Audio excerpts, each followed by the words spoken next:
Somalia, a name you often hear in the news, but usually not for good reasons. The news stories often talk about fighting and problems, but that's only part of the truth.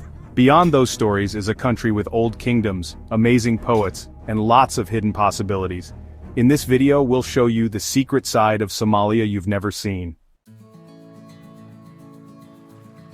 Did you know Somalia has the longest coastline in mainland Africa, more than 3,300 kilometers? That's longer than Egypt, South Africa, and Kenya all put together. This coastline is a key entry point to the Indian Ocean and the Gulf of Aden, some of the busiest shipping routes in the world. Its beaches could be as beautiful as the Maldives, and its waters are full of valuable fish like tuna. With deep ports, Somalia could become a big trading center connecting Africa, the Middle East, and Asia. But this huge advantage is mostly unused, hidden by many years of bad news. Somalia's coastline is like a sleeping giant. It shows that the country's story is far from over. Somalia isn't just a country with problems today, it's where powerful old kingdoms once stood. The Ajuran Sultanate was very good at managing water, building wells and canals that are still there today. The Adal Sultanate was a strong power in the area, going against the Ethiopian Empire and controlling important trade routes. These kingdoms made their own money, built cities and had places where people could learn. Somalia's history is about new ideas, powerful kingdoms, and being in charge of its region. The old buildings and records are still there, proving a history that is as great as the big civilizations in Europe and Asia. This strong past is rarely talked about, but it's a big part of Somalia's real story. Somalia has more camels than any other country, over 7 million. For Somalis, the camel means wealth, a way to travel, food, and a sign of being strong and not giving up. The way of life for people who move from place to place is built around this animal, and the Somali language has many words for camels. Camels are praised in poems, which are a very important part of Somali culture. Poets describe camels with strong feelings and in great detail, making them symbols of beauty and strength. To understand Somalia, you need to understand how important camels are in daily life and in art. It's a living symbol of survival and who they are. The camel is the heart of Somali tradition. Unlike most African countries, Somalia is almost completely united by one language, Somali. Having one language for a country this big and diverse is very rare. From the city to the countryside, everyone can talk to each other.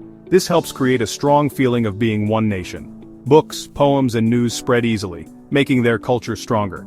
It makes education, government, and business simpler. In a continent often divided by language, Somalia's unity is a huge advantage. It's like a thread connecting every Somali, everywhere. In Somalia, poets are respected more than anyone else. For hundreds of years, poetry has been the main way to share history, politics, and talk about society. Before Somali was written down, spoken poetry kept knowledge and news alive.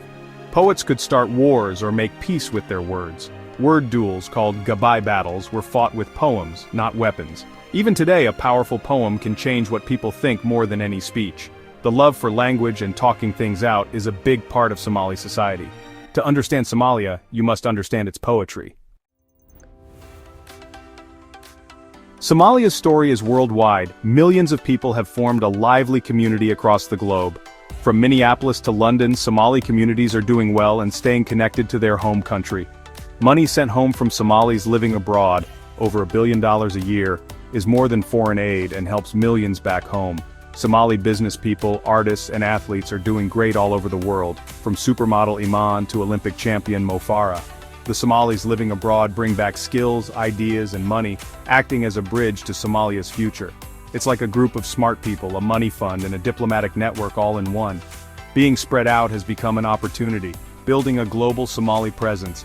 The Somalis living abroad are changing the story for the whole nation. Under Somalia's ground lies something that could change everything: huge amounts of untouched oil, gas, and minerals. Early studies suggest tens of billions of barrels of oil and a lot of natural gas, similar to the Middle East. There are also deposits of uranium, iron, tin, bauxite, and rare earth minerals needed for modern technology. If managed well, these resources could make Somalia one of Africa's richest nations. This wealth could pay for roads, schools, and hospitals, without needing help from other countries. But it all depends on peace and good government. The potential is real, and it changes the idea that the country has nothing to offer. Somalia's buried treasure is its biggest hidden asset. Today, Somalia's best resource is its young people. Young business owners are starting tech companies in Mogadishu, and reporters are sharing stories of hope. Universities and hospitals are opening again, often with help from Somalis living abroad. The phone service industry is one of Africa's most competitive and affordable. New roads, schools, and places for new ideas are appearing across the country. This isn't happening overnight, but things are really moving forward. The story is being rewritten by Somalis themselves. A new generation is building a future that shows Somalia's true potential. Somalia is more than just fighting and news headlines. It's a land of old kingdoms, poets, camels, unity, and hidden wealth. The strength and cleverness of its people tell a story of hope and never giving up.